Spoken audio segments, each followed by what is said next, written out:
Então, vamos fechando os nossos olhos e agradecendo sempre a Jesus, nosso Mestre maior. Ele que sempre está conosco, que nos orienta, que nos ampara, que nos ensina.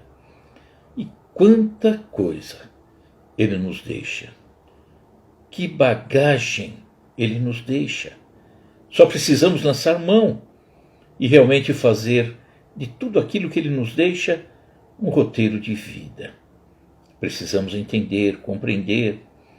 Quando Ele disse que era o caminho, a verdade e a vida, muitos entenderam que aquele caminho estava traçado há 2000 anos. E não é assim. Porque esse caminho que Jesus nos deixou é um caminho que vai sempre se ampliando, sempre aumentando. Porque Jesus nos ensina sempre coisas novas e compatíveis com o momento no qual vivemos. E Ele está sempre conosco, sempre nos ajudando, nos orientando, nos amparando. Então é preciso que estejamos sempre com Ele, porque conosco Ele está. Nós é que às vezes achamos que Ele não está mais presente. E Ele nos acompanha sempre. Quando a nossa vontade, o nosso pensamento se dirige ao bem, é Jesus presente. Quando a nossa necessidade de encontrar o caminho fala mais alto, é Jesus conversando conosco. Então Ele sempre nos ampara. É preciso, então, que estejamos sempre ligados a Ele. Então agradecemos a Jesus por todo esse carinho e por todo esse amparo. Que assim seja, graças a Deus. Bom, boa noite a todos. Áurea, Tatiane, Luci, Silvia, tudo bom com vocês? Quem mais aqui no YouTube? Márcia Cristina, o Maca Robert, que falamos. Então, nós estamos falando sobre o não vim destruir a lei. Estamos encerrando. É que o assunto é tão vasto e tanta coisa Ele nos deixou, Jesus nos deixou, que nós temos tanta coisa a falar. Muito embora a gente corra um pouquinho para também não ficar tão extenso. Mas a expectativa é que vocês tenham, ao longo dessas semanas, entendido, compreendido e refletido, acima de tudo, sobre aquilo que foi dito. Então, quando alguém disser, Jesus veio destruir, então nós entendemos que não veio destruir. Ele veio dar um sentido, um melhor sentido àquelas leis antigas, que são muito importantes, a nortear o caminho por um bom tempo, mas que a partir do momento de Jesus, quando Ele chega fisicamente conosco, aí se instala o amor. E quando se instala o amor, a lei, na forma como era colocada, naquela dureza, obviamente já não valia mais. Por quê? Porque a lei passa a ser cumprida. Não por uma imposição, não pelo medo da punição, mas a lei passa a ser cumprida porque amamos. E quando eu amo, eu não quero o mal do outro, eu não quero prejudicar o outro, então nem precisa de lei, porque naturalmente eu faço o melhor que posso em favor dele. Mas vimos, portanto, que Jesus ajustou essas leis. Na última live nós falamos a respeito do episódio da mulher adúltera, né? Tivemos a oportunidade de colocar uma outra visão, Jesus não concordando, obviamente, com o erro, mas entendendo aquele que errou e orientando aquele que errou, que foi o caso da mulher adúltera, né? Vimos também o caso de guerras, quando parecia assim um contrassenso, né? E realmente era um contrassenso, mas explicado em razão da época que eles viviam. Os hebreus, sendo escravos dos egípcios, quando libertados, agradecem a Deus pela libertação, mas ao se defrontar com a cidade e propor guerra àquela cidade, se ela se entrega em paz, quem está lá se torna escravo seu. Então não faz muito sentido, né? Eu agradeço por ter me libertado, entretanto eu aprisiono o outro. Mas isso está cheio ainda nos dias de hoje, século XXI. Então, Jesus colocou o amor acima de tudo. Salientou de forma clara a necessidade do exercício do livre-arbítrio. Eu não tenho que fazer porque alguém disse. Eu não tenho que fazer porque alguém determinou. Não, eu tenho que fazer porque é o melhor. Daí a necessidade de eu estudar, compreender cada vez mais, para que eu tenha cada vez mais uma melhor noção do que é o melhor. E isso é uma busca individual.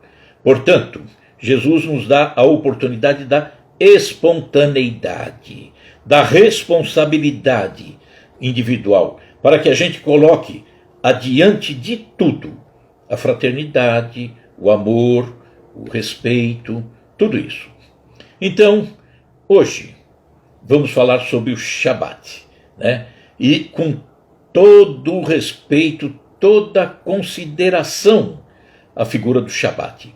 Vamos falar então sobre um rito existente dentro do judaísmo, né? O Shabat. Eu já tive a oportunidade de ver a forma respeitosa com que acontece, dedicada com que o povo judeu guarda essa data. É lindo, é maravilhoso, digno de toda consideração, todo respeito, né? Por quê? Porque eles também estão relembrando o passado deles, que não foi fácil, uma luta. E temos toda a gratidão ao povo judeu, porque nos trouxe o Deus único. Eles são, né, os que trouxeram para nós. Então, toda a gratidão ao povo judeu. E a seriedade também, digna de respeito, a seriedade que eles imprimem às coisas da religião. Então, todo o nosso carinho, todo o nosso respeito ao povo judeu. Mas vamos comentar sobre um novo entendimento, um entendimento que nós temos, nós cristãos. Então, vamos relembrar desde o início a questão do Shabat. Então, está em Êxodo, um dos 5 livros atribuídos a Moisés, e se reportava a saída do Egito em busca da terra prometida, e, portanto, eles saíam daquela condição de escravos dos egípcios. Está contido no livro de Êxodo, capítulo 20, lembra-te do dia do Shabat, o sábado, para santificá-lo. Trabalharás 6 dias, e neles realizarás todos os teus serviços. Contudo, o 7º dia da semana é o Shabat, consagrado a Jeová, teu Deus. Então, vamos entender o Shabat, porque às vezes a gente fala e não tem muita noção, porque não é muito comum a nós esse assunto, né, do Shabat. Yom Shabat, que é o sábado, ele se inicia, a rigor, no pôr do sol da sexta-feira. Então, no pôr do sol, inicia o Shabat. E o término vai no pôr do sol do sábado. Então, o Shabat é esse período de 24 horas. No livro Gênesis, o Shabat é mencionado, logo no primeiro livro, atribuído a Moisés também, que fala da criação. Mas não demonstraria ainda uma obrigação adicional, né? Falava do sábado, o dia que Deus descansou. Mas esse respeito mesmo ao sábado se tornaria rígido a partir da saída do povo hebreu lá do Egito. Então, vamos ver alguns tópicos muito interessantes e que há milênios, né? Tantos milênios o ser humano já tinha essa percepção.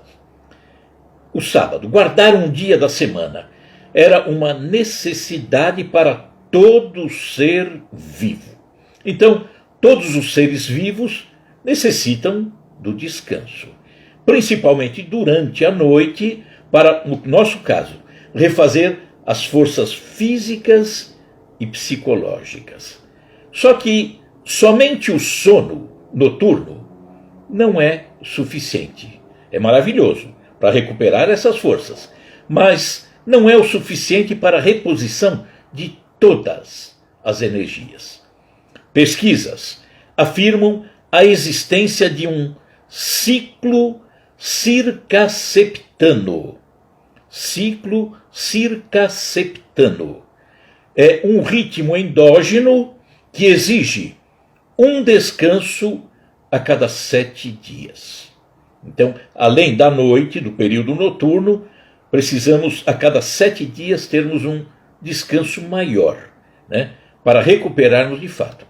Então, temos a necessidade de paralisação semanal.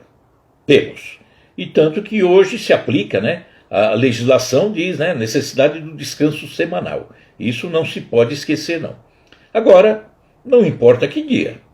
Então, dentro de 7 dias, um dia a gente tem que dar uma descansada um pouco maior.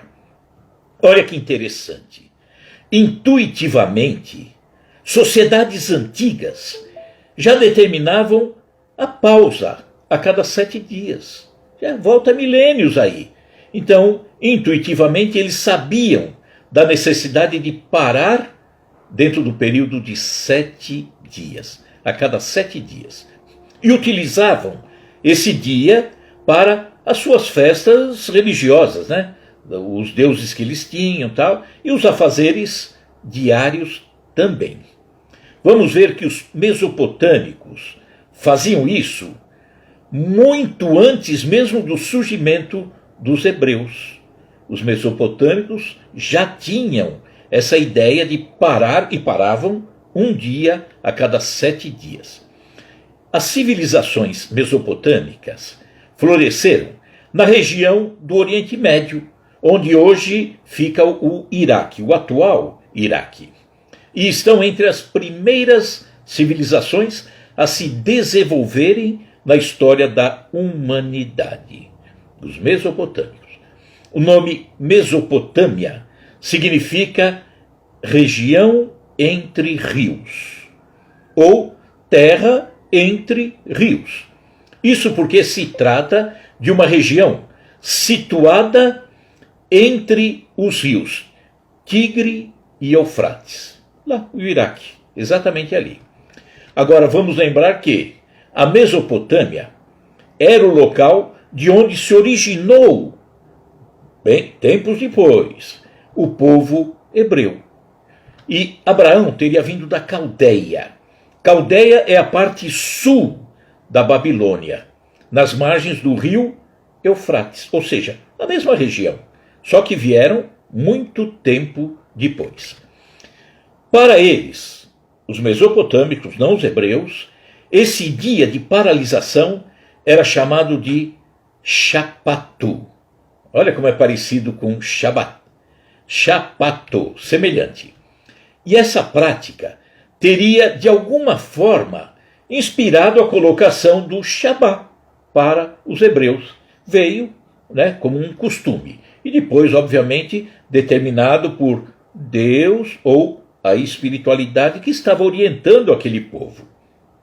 Isso está, que nós vamos ler, está no livro de Deuteronômio, também atribuído a Moisés, um dos primeiros 5 livros no Velho Testamento, e no capítulo 5 ele diz assim: guarda o dia de sábado, para o santificar, como te ordenou o Senhor teu Deus. 6 dias trabalharás, e farás todo o teu trabalho, mas o 7º dia é o sábado do Senhor teu Deus. Não farás nenhum trabalho nele, nem tu, nem teu filho, nem tua filha, nem o teu servo, nem a tua serva, nem o teu boi, nem o teu jumento, nem animal algum, nem o estrangeiro que está dentro de tuas portas, para que o teu servo e a tua serva descansem como tu. Então nada de explorar o servo, né? Que ele descanse também, assim como você precisa. Porque te lembrarás que foste servo na terra do Egito, e que o Senhor teu Deus te tirou dali com mão forte e braço estendido. Por isso, o Senhor teu Deus te ordenou que guardasses o dia de sábado, pois em 6 dias o Senhor fez os céus e a terra, o mar e tudo que neles existe, mas no 7º dia descansou. Deus teria descansado no 7º dia.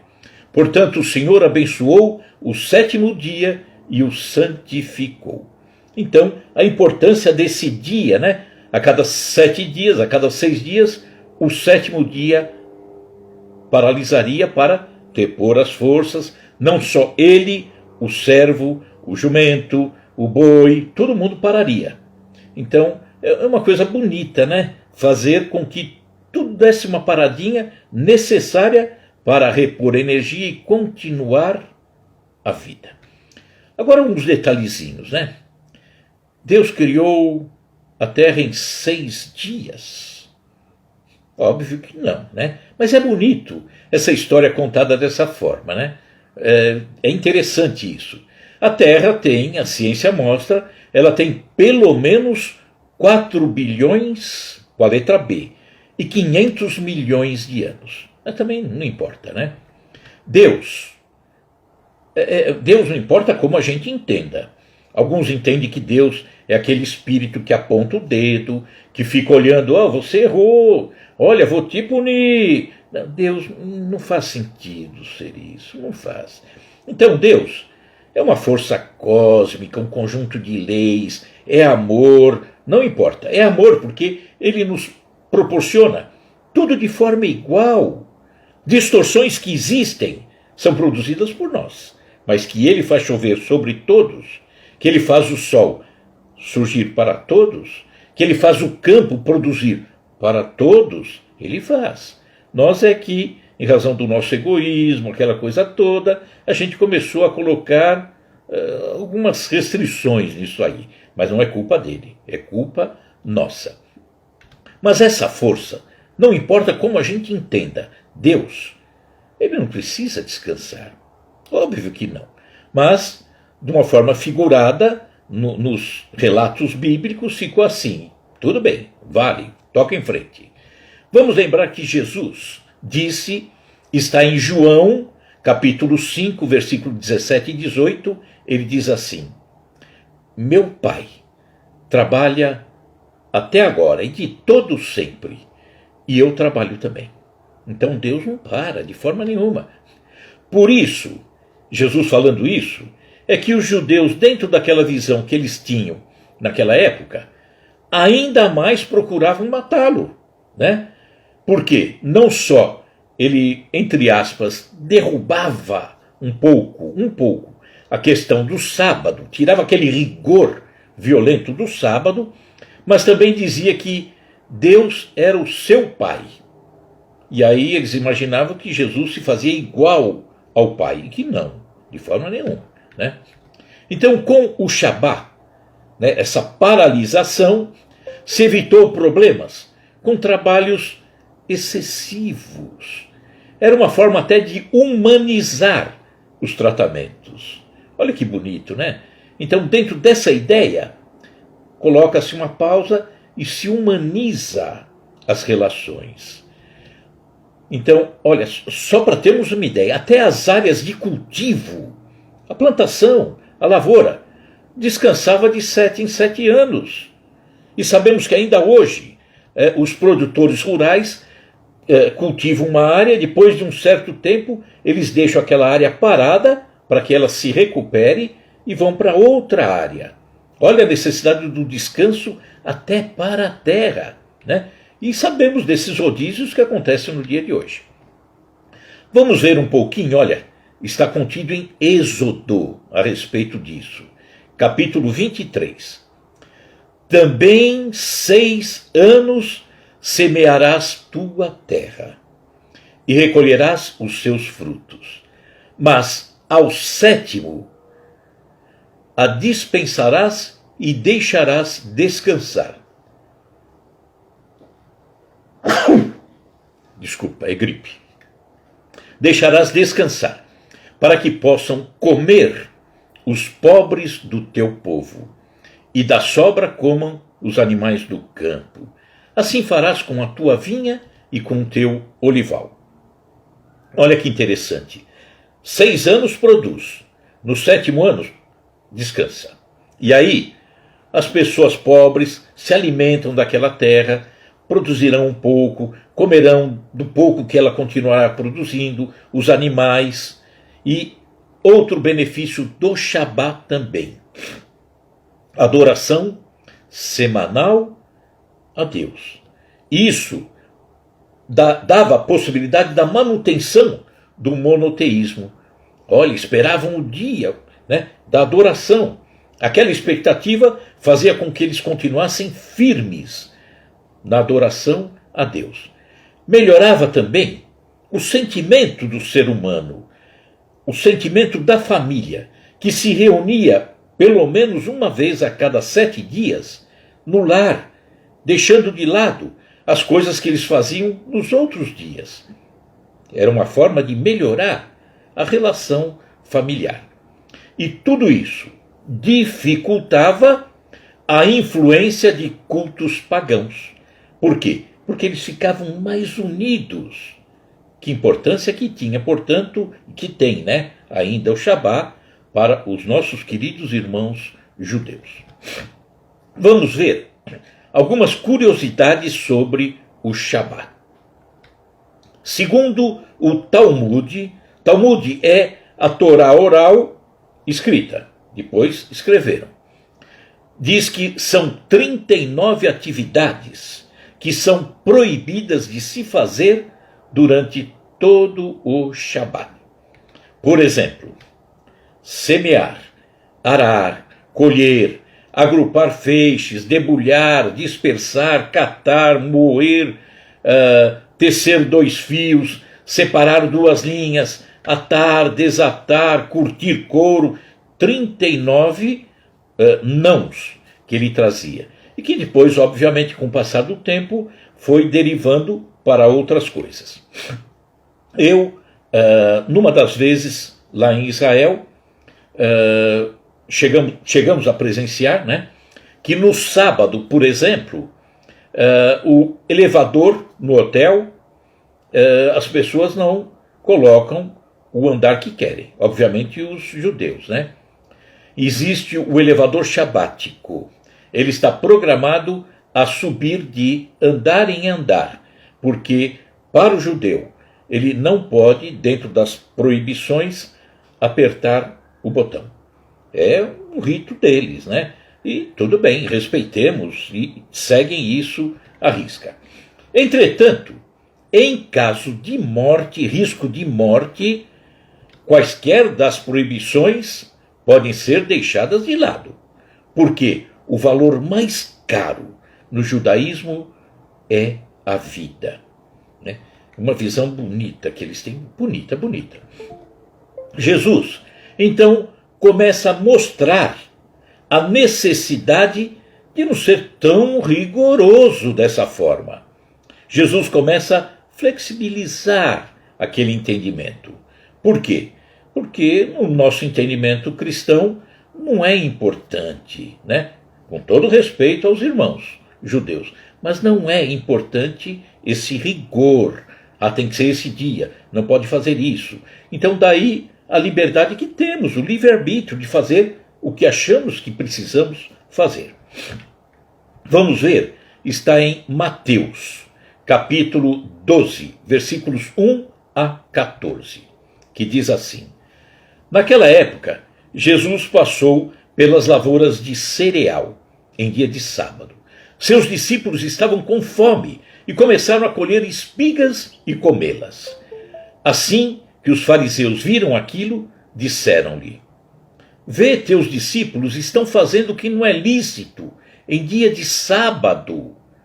Mas Jesus lhes respondeu: Não lestes o que fez Davi, o rei Davi, quando ele e seus companheiros estavam com fome? Ele estava com fome, ele estava fugido, né? O rei Saul, que era o pai, estava querendo caçar Davi. Então, como entrou na casa de Jeová, o templo, né? E comeram os pães consagrados, os quais a lei não lhes permite comer, nem a ele, nem aos que com ele estavam, mas exclusivamente aos sacerdotes. Só os sacerdotes. Entretanto, Davi inventou ali uma história, e ele tinha fome, e os outros que o acompanhavam também, e acabaram comendo o pão. O sacerdote deu a eles o pão. Ou não lestes na lei que aos sábados os sacerdotes do templo, falava Jesus, violam o sábado e contudo são desculpados? Pois eu vos afirmo que aqui está quem é maior que o templo, que era Jesus, né?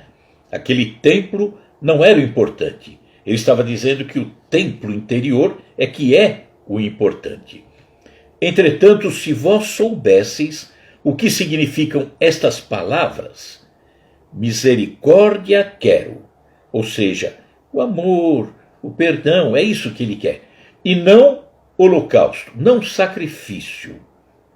Não teríeis condenado os que não têm culpa. Não teria que condenar quem não tem culpa, pois o Filho do Homem é Senhor do sábado. Tendo Jesus saído daquele lugar, foi para a sinagoga deles, e encontrava-se ali um homem que tinha uma das mãos atrofiadas. Mas, procurando um motivo para acusar Jesus, eles o questionaram. Jesus, é lícito curar no sábado? Ao que Jesus lhe propôs. Qual de vós será o homem que, tendo uma ovelha, e num sábado ela cair em um buraco, não fará todo o esforço para retirá-la de lá? Assim sendo, quanto mais vale uma pessoa do que uma ovelha? Por isso é lícito fazer o bem no sábado. Por que não? Então dirigiu-se ao homem e disse, estende a tua mão. Ele a estendeu, e ela foi restaurada. Ficou boa novamente, ficando sã como a outra mão era. Diante disso, saíram os fariseus e começaram a conspirar sobre como poderiam matar Jesus. Olha o valor que eles davam para o sábado, né? Então, nós começamos a entender, com a visão que temos hoje, com o entendimento que temos, que ligar-se a Deus independe de dia, de local, de hora, de situação. Não, ligar-se a Deus é uma coisa íntima. Em qualquer momento nós nos ligamos a Ele. E Jesus, nesse episódio a seguir que nós vamos falar, ele mostra que esse acontecimento foi durante o Shabá. Nós vamos ver. Outro episódio marcante, portanto, ele reverencia a lei, só que de uma forma equilibrada. Jesus respeita a lei, mas de uma forma equilibrada, né? Não jogou tudo no chão, não. Vamos lá. Está contido em Marcos, Evangelho de Marcos, capítulo 1, versículos 29 a 34. E logo saindo da sinagoga, Jesus e os discípulos foram à casa de Simão Pedro e de André, que era irmão de Pedro, acompanhado de Tiago e João também. E a sogra de Simão Pedro estava deitada e com febre. E logo lhe falaram dela. Então, chegando a ela, tomou-a pela mão, Jesus, e levantou-a. Imediatamente a febre cessou, deixou. E ela começou a servi-los, inclusive.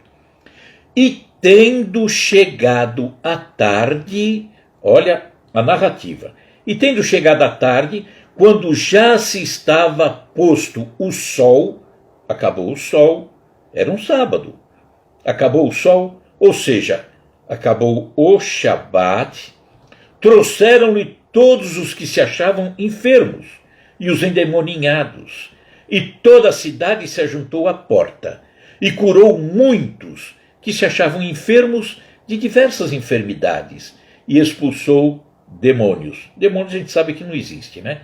Mas está narrado assim, nós temos que ler interpretando a forma correta. Então, nós vemos um respeito à vida. Talvez a cura da sogra de Pedro, que aconteceu um pouquinho antes do pôr do sol, fosse algo emergencial, né? Poderia ser. Então, olha a maneira equilibrada como Jesus reverenciava também o Shabat. Ele era judeu, né? Portanto, cumpria também, dentro do que era razoável, a lei mosaica. Ele atendeu os outros após o pôr do sol. Ou seja, respeitou, né? Nada de, qualquer hora é hora, pode trazer. Não, ele teve um respeito, sim, sem sombra de dúvida. Então, pelos motivos da necessidade do descanso e fortalecimento dos laços de família, Jesus, é por esse motivo que Jesus disse, e que está narrado em Marcos, capítulo 2, versículo 27. Ele disse assim: o sábado foi feito por causa do homem, e não o homem por causa do sábado.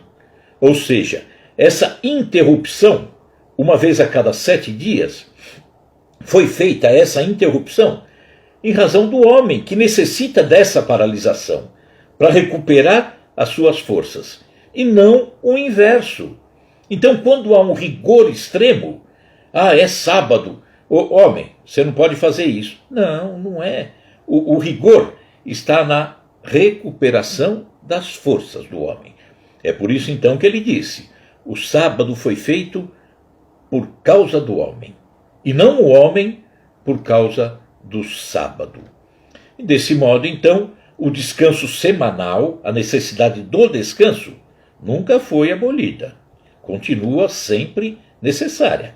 Só que, ao pé da letra, a rigor para nós, respeitamos os judeus, o Shabat não faz sentido nos dias atuais, né? Salvo para eles, com todo respeito. O que importa é o sentimento, é a intenção.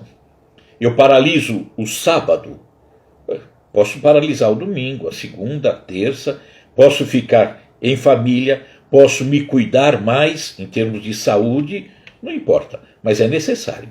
Então, um trabalho escravo que não tem paralisação nenhuma é um absurdo, porque provoca no outro um desgaste em todos os sentidos, tá? Então, o nosso respeito ao recolhimento que é feito em qualquer segmento religioso. Os católicos, por exemplo, têm um rigor maior aos domingos. Respeitemos, né? Sem sombra de dúvida. E afinal, todos os dias são dias do Senhor. Vamos seguir um pouquinho mais. Talvez para mostrar a não necessidade desse rigor total aos sábados, começaram a acontecer uma série de curas feitas por Jesus exatamente aos sábados. Então Jesus chamava atenção também, né? Olha, pessoal, vamos prestar atenção. Não precisa esse rigor todo. Por exemplo, a cura de um paralítico que estava junto a um tanque lá em Jerusalém, chamado Tanque de Betesda. Fica em Jerusalém. Isso está narrado em João, capítulo 5. Imediatamente aquele homem ficou bom e, enrolando a esteira que ele trazia, que ele estava deitado junto ao tanque, começou a andar. Ele havia sido curado por Jesus. Ora, esse milagre foi realizado num sábado. E os líderes religiosos judaicos começaram a dizer ao homem que fora curado: não se pode trabalhar em dia de sábado. É ilegal carregares hoje essa tua esteira. Não prestaram tanta atenção na cura. Prestaram atenção naquele homem carregando a esteira que ele carregava. Só que aquele homem havia ficado 38 anos para ser curado. E finalmente foi curado. Mas foi repreendido porque carregava a esteira. Né? É uma visão. Jesus estava chamando a atenção. Né? Um homem hidrópico. Ele é um organismo armazenando água em determinados órgãos. Tá? E aquilo provocava naquele homem uma dor terrível. Isso está narrado em Lucas, Evangelho de Lucas, capítulo 14, que diz assim: aconteceu num sábado que, entrando ele, Jesus, na casa de um dos principais dos fariseus para comer pão, eles o estavam observando, sempre de olho em Jesus, né? Queriam sempre pegar Jesus de alguma forma. E eis que estava ali diante dele um certo homem hidrópico, sofrendo. Aquilo devia ser uma dor terrível. E Jesus, tomando a palavra, falou aos doutores da lei e aos fariseus, dizendo: é lícito curar no sábado? Eles, porém, calaram-se, talvez até vendo a dor daquela pessoa. E tomando, o curou e despediu. Jesus dava umas cutucadinhas também, né? Cura do cego de nascença. Uma pessoa que nasceu cega. Olha só. Ele curou. E após a cura, levaram o homem aos fariseus. As pessoas levaram. Ora, tudo isso passou no dia de sábado. Diziam-lhe, pois: como se te abriram os olhos? Os fariseus perguntavam. Ele respondeu e disse: um homem chamado Jesus. Ele fez lodo com a saliva, untou-me os olhos e disse-me: vai ao tanque de Siloé. Era uma piscina que tinha também em Jerusalém. E lava-te. Então fui, lavei-me e agora vejo, falou o ex-cego. Disseram-lhe os fariseus: onde está esse homem? Respondeu ele: não sei. Levaram, pois, aos fariseus o que dantes era cego. E era sábado quando Jesus fez o lodo abrir os olhos. Tornaram, pois, também os fariseus a perguntar-lhes como que ele começou a ver. E ele disse: olha, colocaram, um homem colocou lodo nos meus olhos, lavei-me e agora vejo. Então, alguns dos fariseus diziam, se reportando a Jesus, que havia curado esse homem: este homem não é de Deus, pois não guarda o sábado. Puxa, tinha curado um cego de nascença e não era de Deus. E aí diziam outros: como pode então um homem pecador fazer tais sinais? Se ele não é de Deus, ele é pecador, e por que ele faz esses sinais? E aí começou a haver uma dissensão, uma divisão entre eles. Tornaram, pois, a dizer ao cego: tu, que dizes daquele que te abriu os olhos? E o ex-cego diz: é um profeta. Pronto, resolvido. Então Jesus, com esses episódios, ele alertava, chamava atenção. Ele mexia na população através desses acontecimentos. Ou seja, vamos raciocinar um pouco, vamos sair de um ensinamento antiquado, vamos usar um pouco o raciocínio. E é isso que ele está nos dizendo, o livre-arbítrio. Raciocina por você mesmo. E acontece em pleno século XXI, muita gente não raciocinando e seguindo com a cabeça dos outros. Porque o dirigente espírita falou que é assim, então é assim. Não, não é assim. Mas é um dirigente espírita. Ele só falou, deu uma posição que a doutrina diz, que ele entende, mas ele colocou para você raciocinar. Porque a doutrina espírita não é impositiva, ela é expositiva. Ela expõe. Quem aceita ou não é você. Muitos ainda, em outros segmentos religiosos, não, mas porque o dirigente tal, porque o pastor tal, porque o papa, porque o bispo. Não, tem que ser você. Só que para você decidir, você tem que estudar. Senão você não decide nada. E o que decidir vai estar errado, porque você não tem base. Então é preciso ter estudo, raciocínio, verificar para que você decida o que é melhor para você. Só que sem estudo, não tem como. E aí, para darmos o desfecho, eu vou colocar uma posição que nós colocamos no nosso livro, no segundo livro, que é Seguindo com Jesus na Judéia. E nesse diálogo, é um diálogo que aconteceu entre o repórter, que era Davi, Quem leu o livro vai saber, vai lembrar. Davi era um repórter que acabou viajando, né, pelo tempo. A única ficção que tem é essa. Alguém do nosso século viajou e encontrou Jesus há 2000 anos atrás. Ele era um repórter. E ele começa a seguir Jesus, aí tudo é o que está narrado nos evangelhos, não tem alteração nenhuma. E ele começa a acompanhar Jesus, e Jesus atuando, falando, dentro do entendimento que nós espíritas temos, né? Dentro da visão espírita. E aí eu narrei esse episódio e Jesus conversando com Davi, Jesus diz: certamente, Davi, falou o mestre, e aí a respeito do rigor da lei, quem verdadeiramente ama, automaticamente já estará cumprindo o que contém as tábuas das leis. Aquele que ama não mata, não rouba, não deseja o que pertence ao outro, pois nenhum mal lhe quer.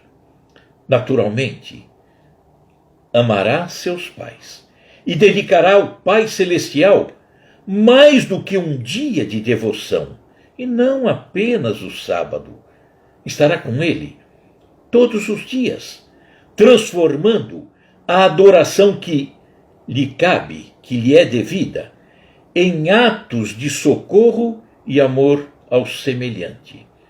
Descobrirá que, amando ao próximo, estará dizendo ao Criador o quanto o respeita.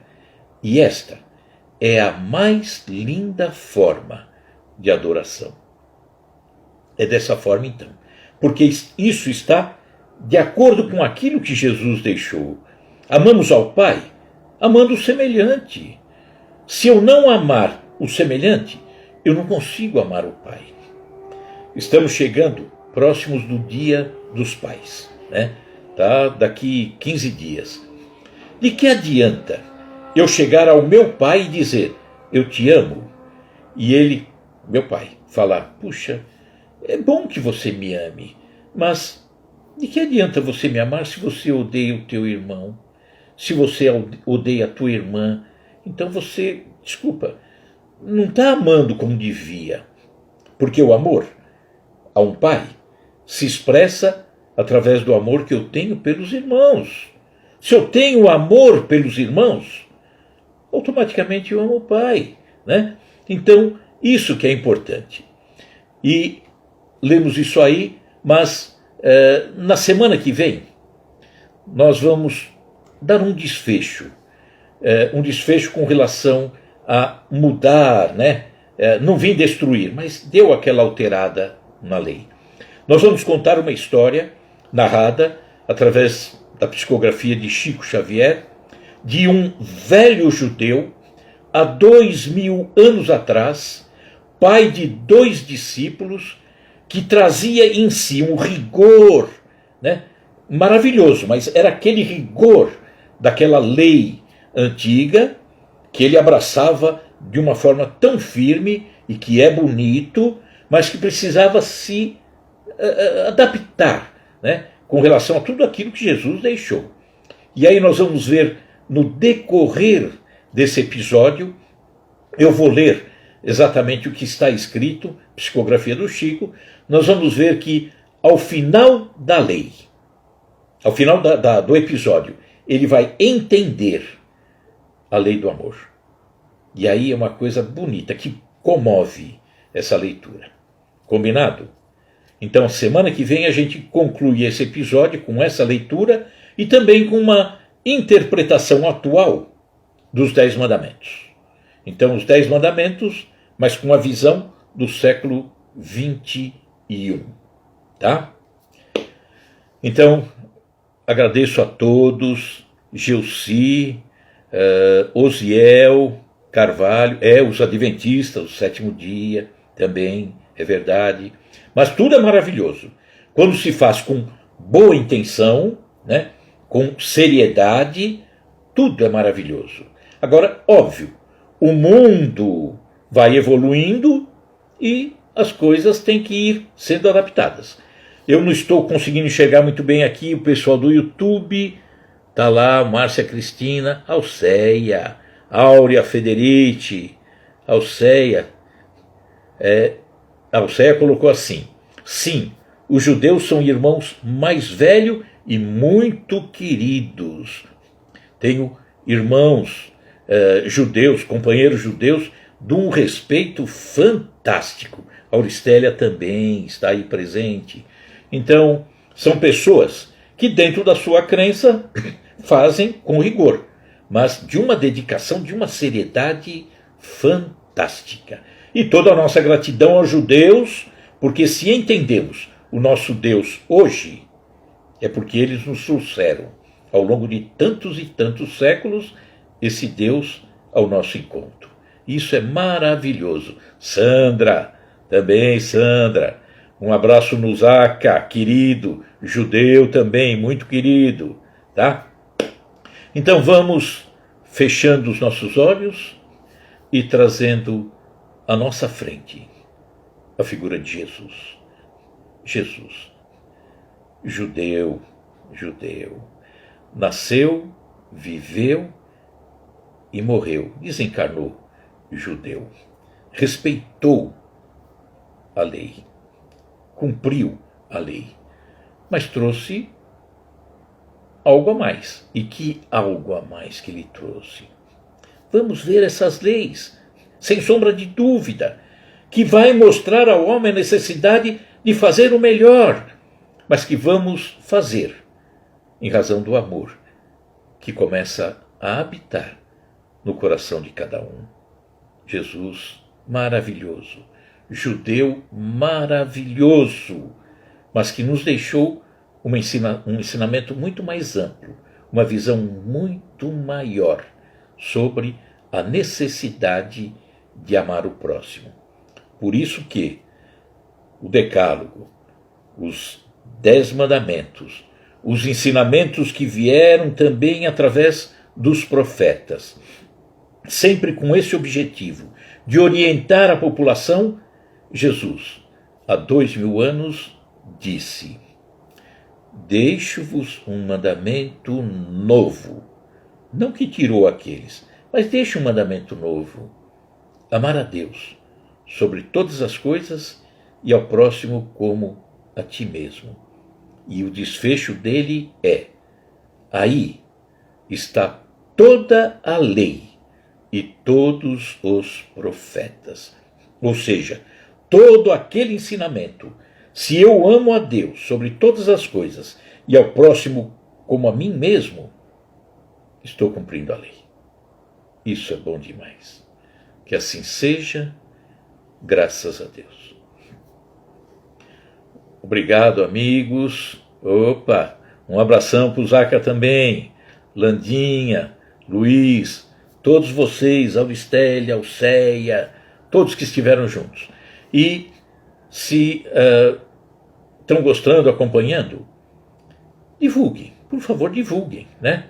Esse trabalho nosso, para que os outros também, que por acaso, né, quiserem, também possam nos acompanhar.